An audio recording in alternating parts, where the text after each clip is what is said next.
Hello everyone, I am Netrabala. मैं अपने सभी प्यारे बच्चों एवं प्रिय मित्रों का इस चैनल पर तहे दिल से स्वागत करती हूँ। आज का हमारा टॉपिक है रीवैल्यूएशन अकाउंट।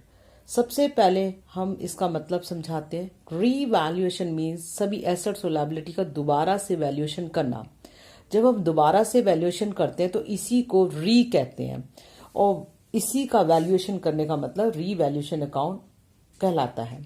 रीवैल्यूएशन अकाउंट केवल हम एडमिशन और पार्टनरशिप में नहीं बनाते बल्कि change in profit sharing ratio, retirement and death of A partner में भी बनाते हैं। तो इसकी ट्रीटमेंट जो है रीवैल्यूएशन अकाउंट की सभी टॉपिक के लिए सेम है। इससे समझने के लिए प्लीज वीडियो को शुरू से अंत तक जरूर देखें क्योंकि ये और लेसन में भी आपके बहुत काम आने वाली चीज है।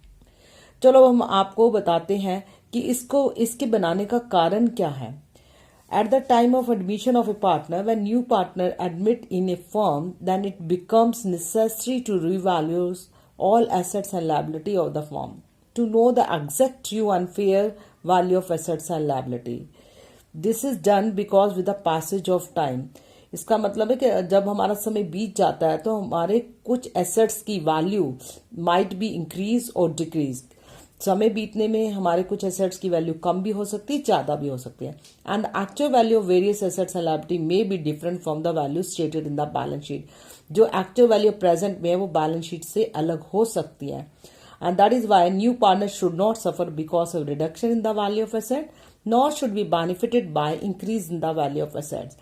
और हम नहीं चाहते कि कोई भी नया पार्टनर आए तो उसको कोई भी एसेट्स की वैल्यू के कम होने से लॉस को सफर करना पड़े या उन एसेट्स की वैल्यू के बढ़ने से उसका जो बेनिफिट है वो हम उसे दें। अतः जो भी हमें प्रॉफिट और लॉस होगा हम चाहते हैं पुराने पार्टनर अपनी ओल्ड रेशो में ही बांटे। तो रीवैल्यूएशन अकाउंट को हम profit and loss adjustment account भी कहते हैं। रीवैल्यूएशन अकाउंट का नेचर क्या है, जैसा कि मैंने बोर्ड पे भी लिखा है, नॉमिनल अकाउंट है। और बेटा ये एक नंबर में एमसीक्यू का क्वेश्चन में भी आ सकता है। जैसा कि मैंने बोर्ड पे लिख दिया है, नॉमिनल अकाउंट्स के रूल्स क्या है आपने 11th में भी पढ़े होंगे, फिर भी मैंने बोर्ड पे लिख दिया है। Debit all losses and expenses and credit all incomes and gain. आप ऑलरेडी ये स्टडी वैसे कर चुके हो। आपको इसको मैंने दो कैटेगरी में डिवाइड करने की कोशिश करी। इफ ए मैंने लिखा है बोर्ड पर भी, if there is a loss due to revaluation then revaluation account is debited, क्योंकि हमने नॉमिनल अकाउंट के रूल्स फॉलो करने हैं। और इसके मैंने एग्जांपल दी किन केसेस में ये रीवैल्यूएशन अकाउंट हमारा डेबिट होता है। When decrease in the value of asset, number 1। Number 2, increase in the value of liability, मतलब हमें ज्यादा पहले से पैसा देना पड़ा तो नुकसान हो रहा है, या अनरिकॉर्डेड लायबिलिटी जो हमारे पास पहले कोई लायबिलिटी नहीं थी और हमें पता चली। तो तीनों केस में हमें नुकसान हो रहा है, लॉस हो रहा है, that is why we debited the revaluation account. मैंने बी लिखा है बोर्ड के, if there is a profit the revaluation account is credited. जब हमें लाभ होता है, प्रॉफिट होता है तो हम रीवैल्यूएशन अकाउंट को क्रेडिट करते हैं। इनकी भी 3 सिचुएशन हो सकती है। Increase in the value of asset, जो हमारे पहले एसेट्स की वैल्यू थी जो भी थी, जैसे 40,000 थी 50 हो गई तो वो हमारी इंक्रीज हो गई तो हमें फायदा हो गया, प्रॉफिट हो गया। ऐसे ही सेकंड जो है decrease in the value of liability, अगर हमको किसी को क्रेडिटर को 10,000 देने थे अब 8,000 देने तो भी हमें अब कम देने पड़े तो भी हमें फायदा हो गया, तो इसलिए रिवैल्यूएशन को क्रेडिट करिए। थर्ड है अनरिकॉर्डेड एसेट, हमें पहले पता नहीं था और अब हमें एसेट्स पता चल गए तो हमें फायदा हो गया। तो नॉमिनल अकाउंट के रूल्स के अकॉर्डिंग सभी लॉसेस को डेबिट करना है तथा इनकम और गेन को क्रेडिट करना है। जब हम ये अकाउंट बनाते हैं तो हमारे पास 3 में से कोई भी एक सिचुएशन में आंसर आता है, जैसा ये भी मैंने बोर्ड पे लिखा है। यदि डेबिट साइड क्रेडिट साइड से ज्यादा होती है तो हमें लॉस होता है, first condition situation. Second situation, जब क्रेडिट साइड डेबिट से बड़ी होती है तो हमें प्रॉफिट होता है। और तीसरी सिचुएशन ये हो सकती है डेबिट और का अमाउंट क्रेडिट के बराबर, नो प्रॉफिट नो लॉस होगा। जो भी इसका आंसर आएगा, चाहे आपका लॉस है चाहे प्रॉफिट है, तो हम पुराने पार्टनर में पुरानी रेशो में बांटते हैं। तो चलो अब हम आपको जो है रीवैल्यूएशन के अकाउंट के रूल्स के अकॉर्डिंग सिंपल ट्रिक से जर्नल एंट्री करना सिखाते हैं। जैसा कि मैंने बोर्ड पर भी आपको एक एग्जाम्पल लिखा है, बस आपने अपने इन रूल्स को ध्यान में रखना और देखना कैसे बहुत जल्दी आपको जर्नल एंट्रीज आ जाएंगी। आप बोर्ड में पहले क्वेश्चन देखिए मैंने क्या लिखा है उस क्वेश्चन को समझने की कोशिश करिए और उस क्वेश्चन के बेस पे ही मैंने जो है आपको जनरल एंट्री बतानी है।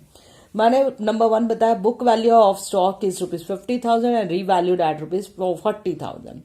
नंबर 2 है book value of creditor is ₹30,000। अब मैंने बोर्ड पे भी लिखा है कि आपका revaluation book value of stock is 50,000 and revalued at ₹40,000। आपकी पहले जो है बैलेंस शीट में 50,000 वैल्यू थी स्टॉक की, अब नीचे घट के 40,000 के साथ 10,000 का लॉस हो गया। तो हमने कहा है कि रिवैल्यूएशन को डेबिट करेंगे अगर लॉस है, क्यों नॉमिनल अकाउंट्स के रूल बोलता है। तो मैंने बोर्ड पे लिखा है रिवैल्यूएशन अकाउंट डेबिट टू, जिसकी भी बात कर रहे हैं उसको दूसरी साइड पे लिख देंगे टू स्टॉक अकाउंट। तो मैंने अंडरलाइन भी करा। नेक्स्ट मैंने लिखा है book value creditor is ₹30,000 and revalued at ₹35,000। हमको पहले 30,000 पेमेंट करनी थी, अब 35,000 हो गई। इंक्रीज इन द लायबिलिटी, ये भी हमारा नुकसान हो गया। जैसा कि बोर्ड में सेकंड लिखा है revaluation account debit to creditor, इसके डिफरेंस को लेने कितने का नुकसान है, 5,000 का। थर्ड मैंने लिखा है आपके इसके अंदर unrecorded outstanding bill for rupees 1,000 will be provided for. 1,000 का बिल जो है आपका जो पहले नहीं पता चला, तो increase in liability also we debited. तो इसमें भी मैंने बताया revaluation account debited to outstanding bill for repair account with 1,000। तो सब तीनों केस में आपने देखा कि हमें नुकसान हो रहा है, हमने रीवैल्यूएशन मैंने अंडरलाइन करी है, उसको डेबिट करना है, जिसकी बात करें उसको सेकंड प्लेस पे हमने रख देना है। अब नेक्स्ट पे चलते हैं हम लोग। Book value of machinery is ₹80,000 and revalued at ₹1,00,000। अब हमारी जो है पहले बैलेंस शीट में 80,000 वैल्यू थी मशीनरी की, अब 1,00,000 हो, हमें फायदा हो गया। तो इसका रीवैल्यूएशन को 20,000 से जितने से वो इंक्रीज हुई है उसको क्रेडिट करेंगे, क्योंकि आपके नॉमिनल अकाउंट्स के रूल्स कहते हैं गेन को हमने क्रेडिट करना। तो हमने लिखा जो जिसकी बात करें उसको हम ऊपर लिख देंगे, machinery account debit to revaluation account. Next अब हमारा है बुक वैल्यू ऑफ क्रेडिटर। मैंने मतलब क्रेडिटर मतलब उसके अंदर बीपी भी हो सकते हैं, इज ₹20,000 एंड रीवैल्यूड एट ₹15,000। 20,000 हमने देने थे, लेकिन अब हमें 15,000 देने, इसके लिए हमें कम पैसा देना पड़ा। हमें बेनिफिट हो गया कितने का, 5,000 का। Again we credited revaluation account with 5,000। अब हमने ऊपर क्या लिख देना, क्रेडिटर या बीपी जो भी लायबिलिटी लिखी होगी क्वेश्चन में। नेक्स्ट है लास्ट है अनरिकॉर्डेड कंप्यूटर ₹3,000।